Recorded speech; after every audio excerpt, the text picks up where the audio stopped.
So good morning, good afternoon, or good evening, depending on where you are listening to or watching us in the world. My name is Jim Banks, and I wanted to welcome you to effectively episode 2 of the Elite Media Buyers Show. We go live every Thursday at 6 p.m. GMT, which is 1 p.m. Eastern Standard Time, and I think that's like 10 a.m. Pacific. So if you're in the West Coast, then you probably just had your breakfast, enjoying just kind of a nice day. I'm sure you got much better weather than we've got here in the UK. The weather here has been just awful. I'm delighted to say that the guest I have on today's show is Manu Cinca. Manu is the founder, I guess, for want of a better way of putting it, of Stack Marketer. I'll let him explain kind of a little bit more about the business. Manu, good. It's good evening for you, right? Because you're sort of just a little bit ahead of me, right? So it's 7 o'clock for you. Exactly. Good evening, and thanks for having me. Yeah, it's 7 after 7 p.m. for me. Cool. So Manu and I were just in the green room, and we were checking, and we were having a few problems with the audio. So if you are watching us live now, can you just leave us a comment and let us know whether you can hear us both and whether the sound's kind of coming through okay? Just leave a comment wherever you're watching. So we're actually streaming live to Facebook, to LinkedIn, to Periscope, which is I think Twitter, and we're also on YouTube, I think. YouTube, yeah. So YouTube. So So hopefully, I mean, hopefully, if you're listening and you can hear us, So Jim McDonald has said we've got a bit of an echo. Yeah. So we'll have to try and see what we can kind of do to kind of work that through. I keep working on trying to work out how to kind of get my audio working the way it should. So Manu, why don't you kind of tell us a little bit about Stack Marketer while I kind of work on the back end to see if I can kind of get something going on. Sure thing, no problem. So to kind of put it briefly, Stack Marketer is a daily newsletter sent Monday to Friday that is very much targeted at marketers and very much targeted at digital marketers, performance marketers. We try to cover all the latest news, all the most important events that are, relevant to the people who are in the nitty-gritty of the marketing campaigns and everything like that. We started just over 3 years ago. It's been going really nice. There's always that extra, how to put it, it's like there's always interesting developments every single year that makes it interesting for us. We try to be very transparent with what we do. And every time we release that sort of yearly report where we put out, okay, this is what we did last year, this is what we plan to do, we get a lot of interesting inputs. Right now we have just under 20,000 subscribers, like 19,000 hundreds, I think it is the number if I look now. Well, that's really impressive. And again, I mean, I think obviously one of the things that you've been doing is you whenever you kind of push something out there, as you say, you're very transparent, very open, right? Again, I don't know if you know Pat Flynn. It runs Smart Passive Income. He kind of does a kind of a monthly, hey, this is what I made last month type of thing, right? Which again, I think is in some respects is kind of a good thing, right? I think the people that are kind of transparent about what their incomes are. Again, I don't think that's a bad thing at all. I think it's like most things, it comes with pros and cons. And also, we don't do monthly. Maybe in some cases it works to do monthly. In our case, we don't do monthly because the changes from month to month can be pretty big, and it's not really how we plan what we do. So one bad month or one very good month doesn't change too much. That's why we look at it over the whole year. Yeah. So I mean, obviously, I guess for want of a better way of putting it, you are actually a publisher, right? As much as you may kind of disagree or what have you, right? Technically, your business model is really as a kind of publisher, right? So, I mean, what's your kind of people will say, what's the hero story? How did you kind of get to where you are? So, how did you actually kind of get to the point where you set the business up in the first place? Okay, I'll try to summarize it because it's been quite a few years in the making in a way. Not really intentional. So what did you do before? What did you do before this? Right? I mean, what was your kind of your job before this? Okay, so I have to go backwards in a little bit. So before starting this, I worked with the STM forum, and I also run my own affiliate marketing campaigns. Then before that, I just ran my own affiliate marketing campaigns. So it was kind of like I joined them in between. And from affiliate marketing, the idea was at some point I want to start something that's my own product where I can kind of build the whole funnel, or just an own product where I have control over more parts of it rather than just put the ads out there and do some arbitrage on traffic, which is great actually if you can do it and everything. But at some point, most people want to change. Yeah. And when looking at what to do, I ran into a newsletter called Morning Brew. It was very much focused on finance and business back then. It changed a little bit since then. It's more mainstream. It's still very good, but it's more like broader. It's broader, I would say. And I was thinking, is there something like this for marketers, especially affiliate back then? Trying to Google a lot of things, try to see if there's anything. Couldn't find anything that maybe, okay, this is exactly it. And I tried to start it. That's essentially the story. Okay. Cool. And obviously, again, I mean, I'm a big fan of the kind of the Stack Marketer newsletter, because it's a kind of like, it's a digest. You kind of you gather all the stories from the industry. It arrives like every weekday, right? And again, for me, it's a useful kind of opportunity to kind of see what's going on. And I know that obviously you've featured some of the stuff that I've talked about, so thank you for that. I really appreciate it. But obviously there's lots of other people. So I mean, what's the sort of what's your feel about what's going on in the industry at this particular point in time? Where do you think we are? I think everyone's panicking about iOS 14.5 and app tracking transparency. And we see a lot of interesting moves with e-commerce and integration. Like Shopify is basically working with both Google and Facebook in different ways. I think this week there was an integration with Google Chrome. I don't know. Yeah. And then iOS, I just in today's newsletter we had some reports about numbers about opt-in, and actually how many people updated to iOS 14.5, and the cost of advertising. So actually, the CPMs to advertise on iOS dropped a little bit, it seems. But yeah, I mean, spending more money in total. Yeah, the thing, I think, I mean, I read that, and I don't often disagree, but I thought to myself, whoever kind of put that piece out, right? They're sort of, you're not really comparing kind of apples to apples, right? Because I mean, if you look at the timing of app tracking transparency, it was like around about the sort of 26th of April was when they started to kind of push the button on it, right? And and really the 9th of May was Mother's Day in the US, right? And really, anyone that was sort of hitting Mother's Day hard was really had until about the 2nd of May in order for them to kind of get the orders in, right? So I think, yes, sort of the traffic volume CPM probably has dropped, right? But I think that's probably due more to the kind of demand rather than it being a sort of a manifestation of app tracking transparency. I don't think ATT had anything to do with the drop in CPMs, right? I think the drop in CPMs happened as a result of, less competition because of Mother's Day finishing. That's my thoughts anyway. So what else is kind of going on? What are your thoughts on again, I talk to a lot of people who are advertisers, and again they're really struggling at the moment to try and understand kind of what to do. I think Facebook were very upfront about the things that advertisers needed to do to kind of be ready for ATT when they pushed the button. But again, I think a lot of people just ignored it, right? And they're paying the price now for that reason. Yeah, I think it's one of those things where you kind of have to realize that there is less data and kind of work with it. It's something that I don't have enough first-hand experience with. I mostly like listening to what other people say. So that's kind of our job now.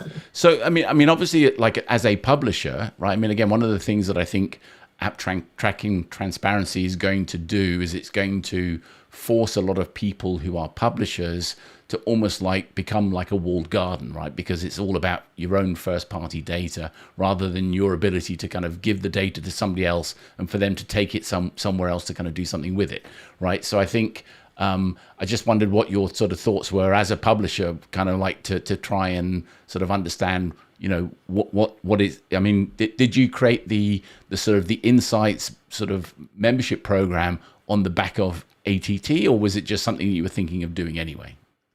It's something that we were planning, or like at least doing an MVP of since November or so last year. At least the core product of it, the deep dive report. So it had nothing to do really with ATT, but I do see benefits of having your own, in our case, I would call like our own readers, our own community of people. So it's more, I think with ATT, depending on what sort of product you have, it's probably going to be worth looking into smaller publishers. I'm a little bit biased, but I see newsletters being very powerful in the future if they continue to grow as we've seen before. So yeah, because I think it's like for the skin and stuff like that. Because I think it's almost like made it so that if you're a media buyer, right, historically you've been able to be lazy. You can just kind of lean into Facebook, Google to kind of do all the heavy lifting and do all the kind of the back end work for you, right? Whereas I think now really you're going to be having to kind of do more deals. I mean, my sort of background, I came from a sort of, similar to yourself in terms of did some affiliate stuff, then got involved in, I sold my affiliate network to a company that was a kind of an ad sales house, and they repped for basically big publishers, right? And they sold the inventory on that site, right? Or those sites. And what we found was that, basically it was like agencies approaching the ad sales team to basically say, hey, I want to buy 1 million impressions on your site. I want this placement, that volume, this CPM. What do you think? And there would be a bit of backwards and forwards, a bit of negotiation, and then you'd arrive at a price, and then you'd sort of get the tags and traffic it, right?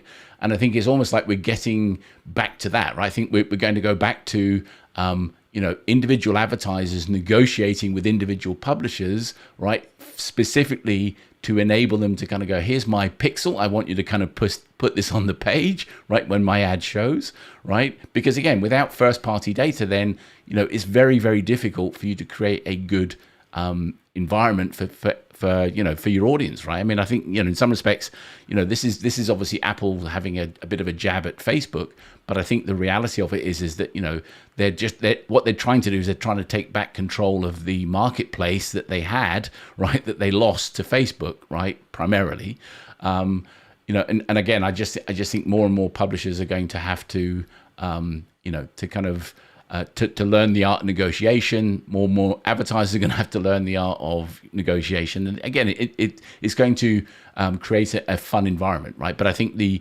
systems are there now, right, to enable, the advertisers and the publishers to not have to kind of do all the kind of clunky stuff like signing insertion orders and faxing them over to people and things like that, the way it used to kind of happen in the past. Yeah, and also one thing that comes to mind is the fact that like with working with more publishers, you're probably going to be able to target the better interest, and then as an advertiser of any kind, whether it's e-commerce, SaaS, even as an affiliate, you probably want to start gathering some sort of first-party data, or like usually I say making a direct connection with the audience. So gathering emails, maybe having the right to send SMS, push notifications, something where you don't rely on paying again to reach the same user. Yeah. So I mean, obviously, like, one of the things that a sort of a publisher like yourself that has a kind of a database of connections. I mean, one of the most important things is kind of keeping things fresh, right? So again, I mean, I've been sort of, fortunate to be reading your newsletter from before it was even Stack Marketer. I can't remember what it was called before, right? What the App or something like that. Yeah, exactly. Yeah. But obviously, and again, you kind of had the opportunity. You interviewed me on the insights, kind of the back end of that, right? And I mean, again, I just wondered what your sort of thoughts were about, what sort of cadence you need to kind of come with content, right, to keep people interested in coming back, right, but not sort of get it so that it's too overwhelming and there's too much information for them to kind of consume. I wondered kind of what your thoughts were on that. Different people have different preferences. That's what I've learned, actually. So rather than thinking of what's the perfect cadence, think of what makes the cadence that you're doing make sense. So in our case, we try to do news, and we know that, especially for the people who are, in the trenches for the campaigns, getting the news as soon as possible is important. So that's why we do daily. And then in terms of keeping it fresh, it's news. So then depending on what news comes up, it can keep it somewhat fresh. And then we also try, of course, to mix in things that are useful. One thing that we do to keep it more fresh is we have a section right at the end called the poolside chat. And in there we basically have something that's somewhat off topic, not completely relevant, but a little bit more fun, adding a little bit of color and extra humor to the whole thing. So those two things probably are things to consider. One, cadence. You're not going to make everyone happy. We know some people that are very happy that it's daily, and if we ask them actually literally, should we do it less often? They said, no, I need it daily. And there's still quite a few people who say daily is too much. You cannot have both ways. I mean, one of the things that I've done with the Facebook group, right? So, I mean, as you know, I've got an Elite Media Buyers Facebook group. We're about 2,700 members, I think, is the kind of number that we're at the moment, right? And again, I mean, for me, it's a bit of a labor of love, right? It's a kind of passion project. I'm really keen to try and support the industry, help people. One of the things that I've done is that there's a kind of Chrome plugin. I think I pay for it. It's called Group Leads, and basically what you can do is you can kind of get people to sign up. When they register, one of the things I do is I ask them 3 questions. I always kind of work on the basis, if you're trying to attract a media buyer, right, and you ask them 3 simple questions and they can't respond to those 3 simple questions easily, right, then you have to question their ability to be able to do something more complex, like set up a campaign on Google or set up a campaign on Facebook, right, and understand audiences and all the sort of good stuff that comes with that, right? So again, like I asked for an email address, the level of kind of skill that they have, beginner, intermediate, or advanced, right? And what are they hoping to kind of get out of being a member in the group, right? Because again, I think for me that the purpose of the group is really to try and help connect the people that are looking for help with the people that can provide the help, right? So if you have people that are advanced and people that are beginner, right, I don't want to be the person that's there to try and solve all the problems for everyone that's a beginner. I want to try and help other people in the community to kind of share their knowledge, right? And in doing so, they're putting themselves out as a kind of an expert, subject matter expert, right? But obviously, because I'm asking for emails, one of the reasons I do that is I have a separate forum that sits kind of elsewhere, because there are lots of questions that I feel deserve to be discussed. And I don't really think a Facebook group is the right forum for that, because sometimes the questions are all about being critical of Facebook, right? And I don't think Facebook would be too appreciative if we started ripping them to pieces, right? So for me, I think having that sort of external resource, again, I mean, I'm paying for it. It's not like a sort of free platform. I'm paying for the kind of the facility to have a forum, right? And in doing so, everyone that signs up in the group, I send them an email to say, hey, here's your login. Here's where you can go. I've uploaded, not as much as I've got, but certainly a lot of stuff that I haven't posted in the group. I've posted it to the external forum, which is elitemediabuyers.com, right? But obviously I've had, again, I've started to kind of like email people. I'm using MailChimp as my kind of platform of choice. Again, it's not my platform of choice, but it's just, I just wanted to kind of have something that I could use. And again, I've had so many people like unsubscribing from it, right? And I'm thinking to myself, this is completely free, right? Right? It's completely innocuous. There's no sort of high pressure sales or anything like that. And I just don't understand why people would kind of feel they need to unsubscribe from something that is really there to kind of help them and add value, right? And I just wondered what your thoughts were about, the people that sort of sign up for your newsletter, what sort of feedback you get from them. It's kind of like people will sign up to try it out, and then if it's not what they expect, they have different ways to express the feedback. Some are like very nice and it's like, okay, this is why it's not so interesting for me, and some are just like as rough as you can get. So it's like they say things that if they would probably say in like a public forum, not in a private feedback forum, we would have some censorship issues. Yeah. But that kind of comes with the territory. And I think in most cases, to be honest, it's not so much about what we send itself. It's like with thousands of people, there's bound to be people who just had a bad day, and they're like, they're putting out their frustration in whatever way. Like they had a bad day, and we come with the newsletter that they don't like, it pisses them off, and then it's like, okay, you're part of this bad day. Yeah. I mean, so not blaming them too much, but it's essentially like, as you said, like you cannot you cannot make it for everyone. And in your case specifically, because you said you offered this for free, and then there's a lack of extra educational materials. Maybe they don't know yet everything what you provide there. So they're like, I don't know, this is like some extra that I didn't expect. Who knows what else is going on there? Yeah.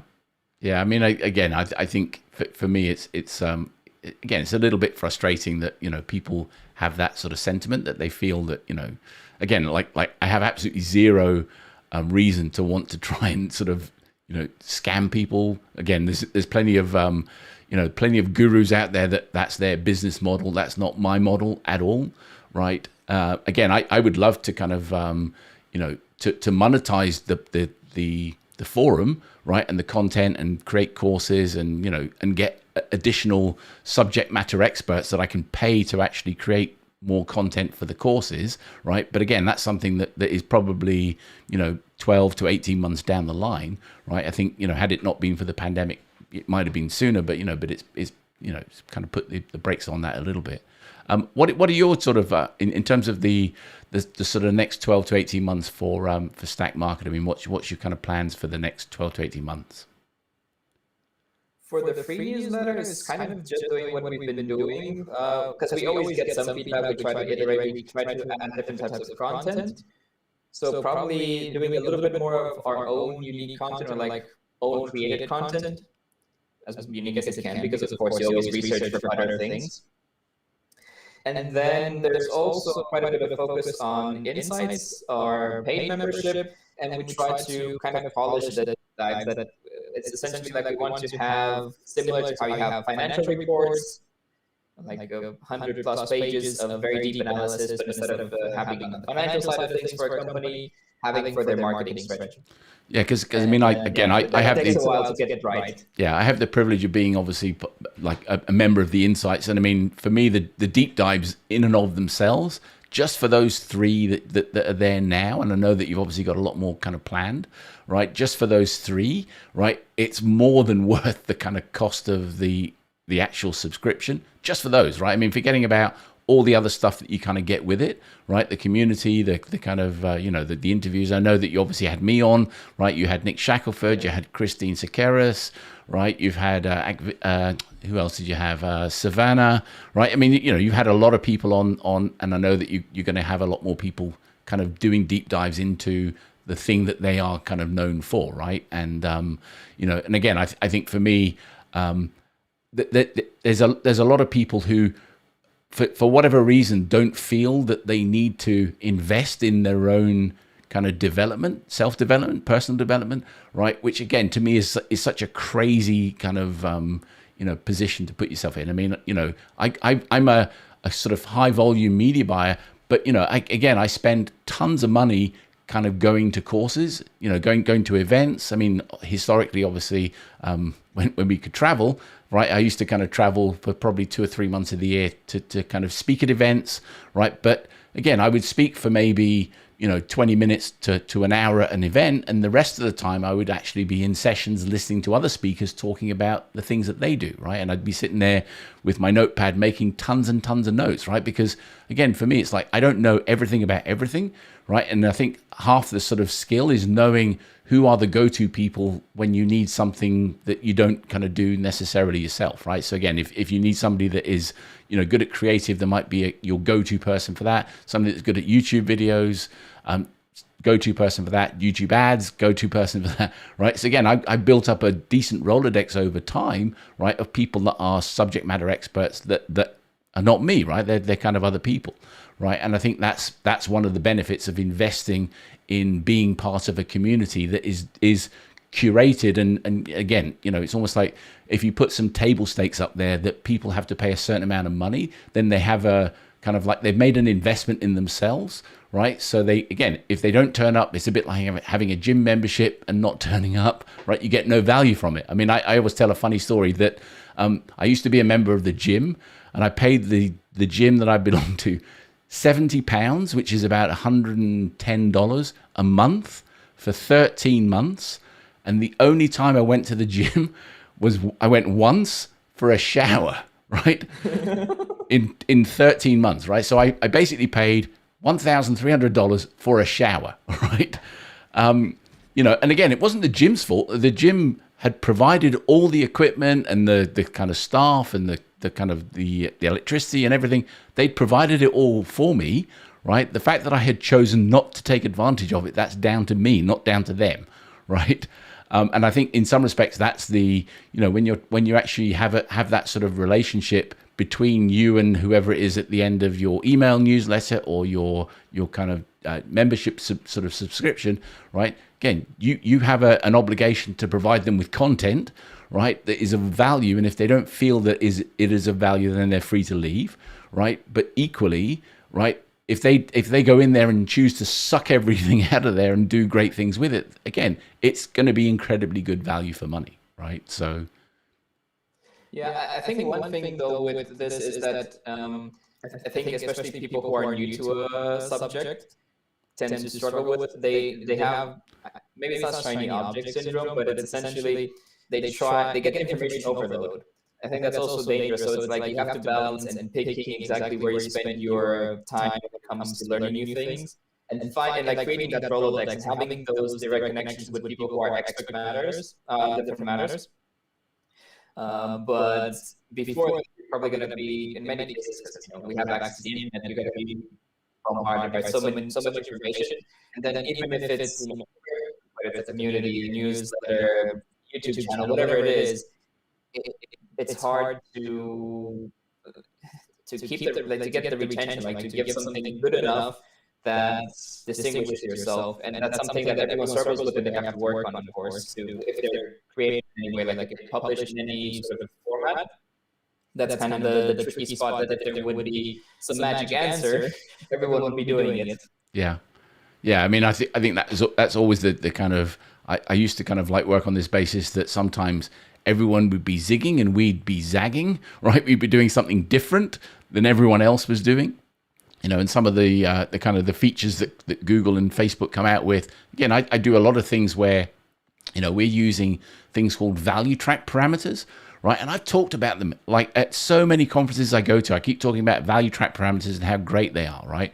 And right at this particular point in time, because you've lost all of the data that you were getting from, like Facebook because of app tracking transparency, right? And obviously Facebook are taking Facebook analytics away pretty soon, right? It's like without these value track parameters, you have no way of actually managing your own first party data. This is like stuff that you own, right? You can't really kind of create the sort of the granular audiences that maybe you had done historically, right? Because you're not using, you're not taking advantage of the value track parameters that Facebook has, Google has, Snapchat has, Outbrain, Taboola, every single platform has got value track parameters, right? And again, I've tried to explain them to people. I've shot videos about them, right? And again, I keep thinking maybe I'm just not speaking the language of the people that understand, right? And again, I don't know kind of what to do to try and kind of explain it. Do you know what a value track parameter is, Manu? Well, I'm not sure if I use that because it's a free newsletter for us, so we always don't pass anything, right? So that's the thing. But I'm assuming you mean that you can add a certain parameter that has to do with your order value or anything like that, and then you pass it back to it? No, I mean, so again, like in the URL, right? What you're able to do is everyone talks about UTM parameters, right? Which is the kind of campaign, the term, which is the keyword, the source, the medium, right? And then that way, when you're looking at Google Analytics, you can actually establish, which platform was the one that sent the traffic, and which was the ones that generated conversions. You can then look at attribution models and try and understand assisted conversions and things like that.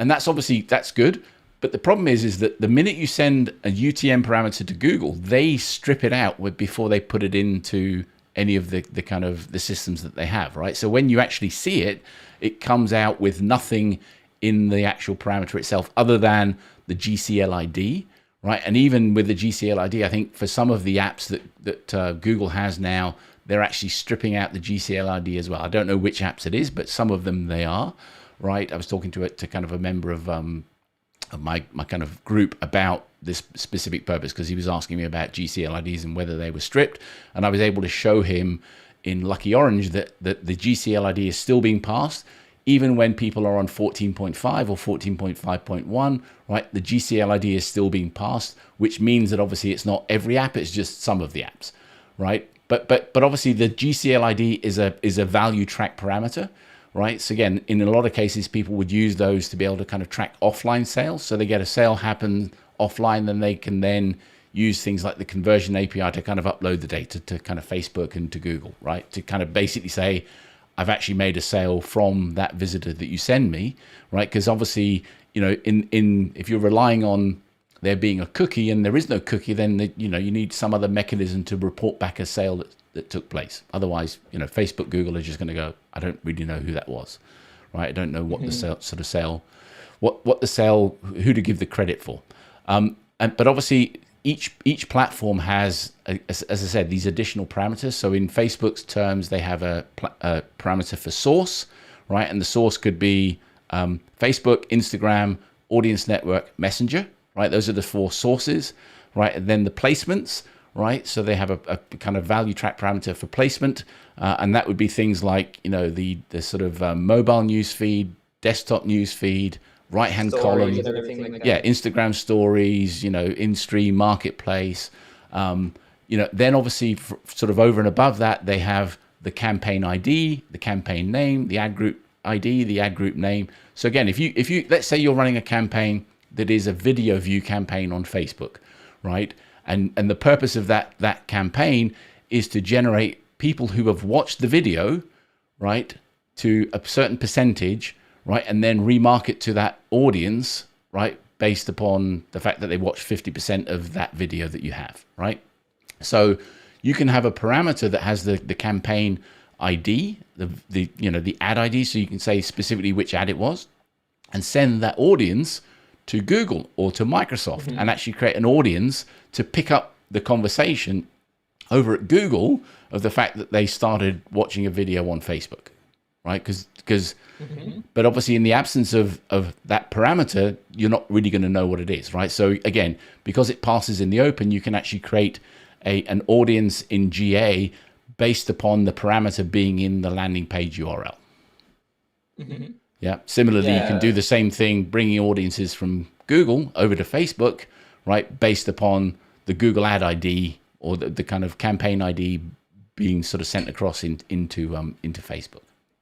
So basically, if you manage those properly, you can have cross-platform access to different audiences and target better. And I think we discussed this. I think it was something like you can target not necessarily, or like retarget not just on Facebook, but you can reach the people on the most affordable or best ROI platforms, whatever you're doing. Yeah, and really, again, I mean, the whole sort of secret sauce is about your ability to be able to create data points, knowledge about the audience that you have, right? So if there's a really cheap platform that you can kind of generate a lot of cheap traffic, but that it kind of contextualizes to say, this is male, this is female, this is, people that are earning a certain amount of money, people that are, drive a certain type of car, right? Again, we're using a lot of sort of programmatic advertising to kind of generate contextual ads, right? So anyone that clicks on an ad, we know, because we can kind of be really granular with our targeting, right? Because it's not pixel based, it's all contextual based, right? We can actually create an audience, then send that audience to Facebook, send that audience to Google, and pick up the conversation. So instead of having to pay the sort of the Facebook or Google CPMs, which could be $10, $12, $15 for cold traffic, right? We can actually generate that audience for probably $1 or $1.50, and then send it to Facebook and Google. Yeah, that makes a lot of sense. So obviously, I mean, again, I mean, in terms of the industry, where would you sort of say we are in terms of, where we're heading, where we've been, where we're going? Because again, I know Facebook are obviously they've introduced Facebook Commerce to try and get it so that people don't have to leave the Facebook platform at all, and they can just kind of complete their transactions. I think some of these deals that Google and Facebook are doing with Shopify allows people not to have to leave Shopify, but still get the information sort of into Facebook and into Google, right? So, I mean, what do you sort of see the next sort of big things being really? I think just more of the same thing. So I think Pinterest and TikTok are doing the same. Snapchat are doing the same. They may be like slower and they might not have the same powerful ad network as Facebook and Google yet. Then I'm pretty sure it's not just a rumor that Apple is looking to improve their ad offering. Yeah. Like there's our personalized ads, everyone else is tracking. We know that story. Yeah, because I mean, they can talk about user privacy as much as they like, right? The reality of it is that, again, I think if you look at the iPhone itself, they've taken it as far as they can in terms of features. There's not really new stuff that they can add to a new iPhone, right? So yes, they're going to sort of continue to come out with new iPhones because people are stupid and will pay $1,000 to kind of buy a new phone, even though there's nothing wrong with the one they've got, right?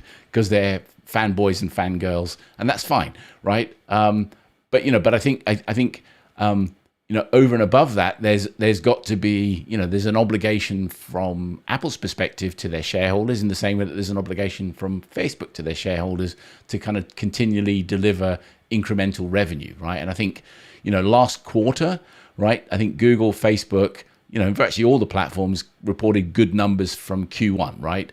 I'd be really, really interested to see how Q2 is going to shake down for people, right? I know that Google have got their sort of Google Marketing Live event a week today. So they have a big day when they talk about all the new things that they've got sort of coming out, right? And again, I always sort of sign up for that. I think Microsoft had one yesterday, and I haven't had the chance to kind of watch the replay of that. But for me, it's one of those things. You've got to, again, they come out with, this is the new thing, right? A lot of people would even ignore the fact that there's an event taking place, wouldn't bother going to kind of watch it, right? I go and watch it and try and read between the lines, right? Because I think that's the most important thing, is they will tell you things, and then you've got to try and interpret what they tell you and understand, is it an opportunity or a threat? If it's a threat, what can you do? If it's an opportunity, what can you do, right? And you put yourself in a position to try and capitalize on that opportunity or threat at that particular point in time, right? But it's only if you know what they're coming out with that you can actually, decide whether you're going to go on the offense or the defense. Yeah, exactly. I don't know if even the integrations that Facebook, Google, especially Facebook started early, are good for stories in the end. Because if people want to buy more on Facebook, you're more reliable on Facebook. Like you're more reliant, not reliable, sorry, on Facebook. So we just know that we have bad stories with Facebook limiting reach, like after a point, right? So yeah, we're always like, the more integrated with one platform, whether it's Facebook, Google, whatever, it's always the question, is it good or bad actually in the end? So it's always kind of, I like the idea of connecting directly somehow to your audience as a safety net in some way. Yeah, I mean, I think it's quite interesting. So like you have the sort of Google Display Network is a bit of a black box and a bit of a conundrum for a lot of advertisers. Most of the people, whenever I send out an email to say, hey, is there anything I can help you with? They either say Google Display Network or YouTube, right? Those are the two things that always come up in kind of conversations that people struggle with, right? And I get it. I understand why people do, because they've made it quite difficult for you to kind of get the same results. And there's reasons why that happens. But again, what's quite interesting is, obviously, again, you talk to a lot of advertisers and they don't touch the audience network because they don't think it works that well. We get great results for our clients, right, from the audience network because we track it, right? And we track it in GA, right? And people go, how do you track it in GA? And it's complicated, but again, we kind of spent a lot of time using these value track parameters to get the information out of Facebook and into Google. But what's interesting is that so Microsoft have sort of almost stealthily introduced something called the MAN, right, which is the Microsoft Audience Network, right? And and basically it's the same sort of thing. It's like lower quality publishers that give people an opportunity to kind of have more native ad formats that they can use on the Microsoft Audience Network, right? And what they've actually done is they've made it so that you can actually import a campaign from Facebook directly into Microsoft, right? So I went through, I thought, well, that's interesting. I'm going to kind of give that a crack and see what I can do, right? So I imported the campaign, right? First off, it gives you the option of importing every campaign. I'm thinking, well, I don't want every campaign. I want just I just want to do one to start off with, right? So it gives you every campaign option, or you can choose individual. It gives you the ability to kind of choose the kind of the same budgets, the same bids. So I imported a campaign that had a daily budget of $6,500, and I thought, don't really think I want to spend $6,500 right out the gates on Microsoft Audience Network. When I actually imported it, because the kind of targeting in the campaign on Facebook had a CPA target of $125, right? They don't have that option in Microsoft Advertising Network of basically a target CPA as a kind of bid strategy, right? So it basically set up with a manual CPC of $125 a click, right? And I'm like, oh, good thing I spotted that. Otherwise, it could have been an absolute disaster, right? But again, it's really interesting. There are, I mean, and it's obviously because we have sort of quality control mechanisms in place that we would actually be able to pick that sort of thing up, right? So again, I think that there's going to be a lot of people that will try it and get burnt alive because of it, right? And Microsoft aren't going to say anything because they'll be like, hey, this is like great extra revenue, right? Facebook probably don't even know that it exists. Again, what you have is like, if you've got like long descriptions, it will truncate them after a certain number of characters. So they give you the only, I think it's like 45 characters in the title or something. So it truncates it and it puts an ellipsis, so 3 dots, right? So, so again, you look at it and go, well, that's just a horrible ad. And really all you end up with is the image that you had in Facebook with some of the text and some of the description and the landing page URL, and that's it, right? And I'm thinking, you could have just done that manually. I mean, it would have been much easier to just sort of do it right from the beginning rather than trying to import it from Facebook. Right? Why import it? Yeah, but again, I think fair play to kind of Microsoft. They've always been kind of my sort of secret weapon that they've always done really well for us in terms of performance, right? And I think a lot of people poo-poo them, right? Think, oh, they're not worth the effort and so on. But I've just found that the results we've got from them have been pretty good. Yeah, when it comes to features and stuff, when it comes to the daily news that we look at, they seem pretty, how to put it, like, they move at the same pace as Google and Facebook to some extent. But I guess the reach, that's where they're probably struggling a bit. Yeah, and especially when it comes to international reach, I guess. Yeah, and that's the thing. I think you got to look at it and go, okay, I accept that instead of getting this volume, I'll get this volume, and I just accept that you get what you get, right? But in a lot of cases, we find that in fact in every case, not in most cases, in every case, right, the performance from Microsoft will beat the performance from Google on a like-for-like comparison in terms of performance against a target, right? So target CPA or target ROAS or whatever you're kind of setting up, they will always beat Google, right? Where they won't beat Google is they won't beat them in volume. Similarly, I'm sure a lot of people say, I don't bother with Google because Facebook gives me so much volume, right? And, again, I always look at it and go, well, if there's an opportunity for you to get cheap sales on Microsoft, it potentially means you've got more budget to play, right? To be more aggressive with Google than you got more budget to be aggressive with Facebook. So, yeah. To be fair, like I don't know what the split for example, for Microsoft, when it comes to countries that you can reach. I guess the US is pretty good, but I don't know aside from that. Yeah, I mean, I think I think the audience network as they've set up, I think it's only like 6 or 7 countries that they're starting off with, but it's mainly the sort of English speaking ones, so Australia, Canada, India, like UK, US.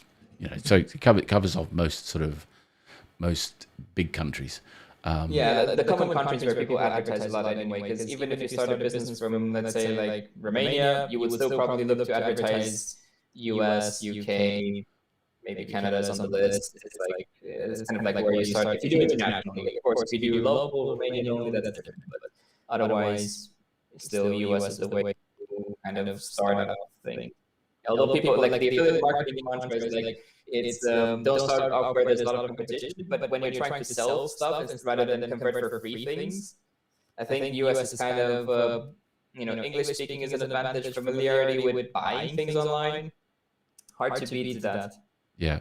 So Manu, I've just brought up on the screen like the Stacked Marketer newsletter. I've got a bit of feedback for you.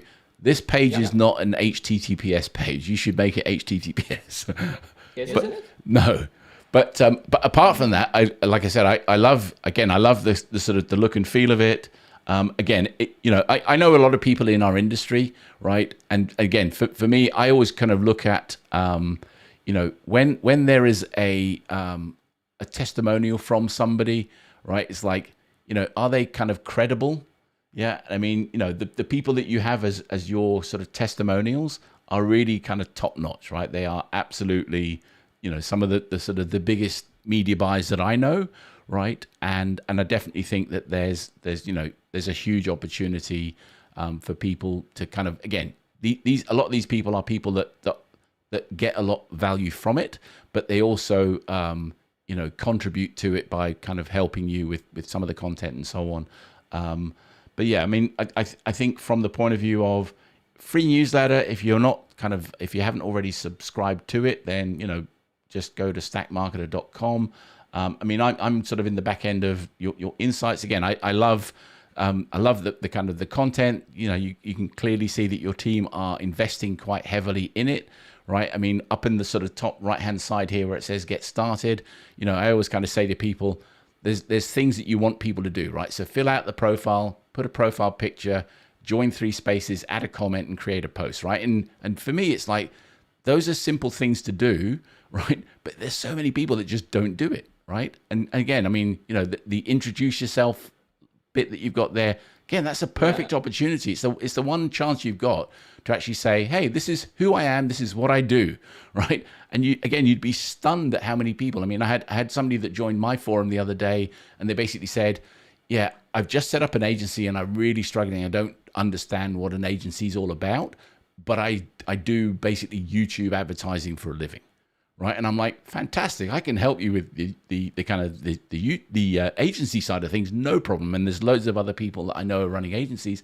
Right. But if people are looking for help with YouTube, that's the sort of perfect kind of segue for those people. Right. So I think for me, again, it's just like, join the forum, sign up for insights, get in there, introduce yourself, go into the deep dives, look at the tips and tricks, ads and traffic, I mean, again, there's so much content in there now, and I know that you're spending a lot of time adding more content to it, kind of as you kind of go along. So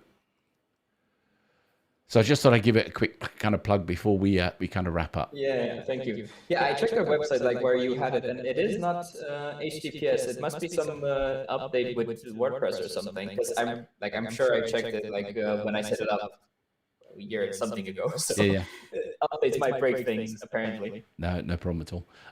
So I mean, Manu, I know obviously I was hoping for more people to kind of come along and watch, but I know a lot of people. It's one of those things. I had to try and choose a date and time that was going to be sort of suitable, right? Mm-hmm.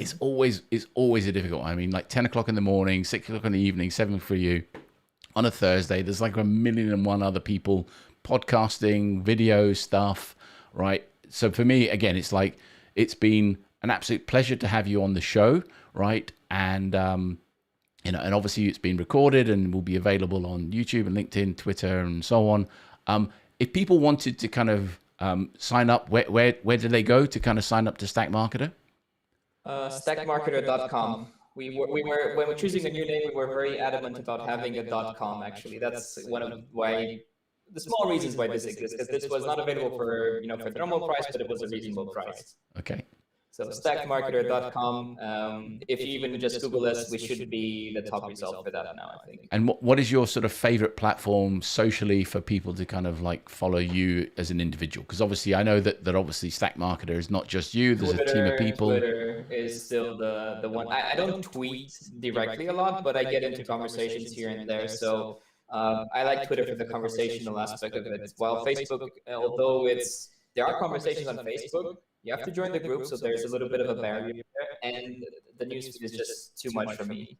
Yeah, the Facebook news feed is just a mess. I basically visit a few groups every time and then see what's going on within the groups, but the news feed is overwhelming compared to Twitter, at least. I like the conversations there. And that was Twitter is and is it just at Manu Cinca or?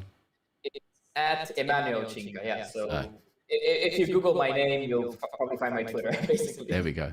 If you Google my name, you find a politician. It's always like there's a guy called Jim Banks who's a Republican politician. Mentioned on Twitter because of that. Yeah, I get like all of his hate tweets. They get sent to me. I get like tons of them. I mean, the other day, like another Jim Banks celebrated his 81st birthday, and they all ripped into the politician Jim Banks, right, saying, "Oh, hope you can kind of like have as good a birthday as he's had," right? So, it's again, it's like,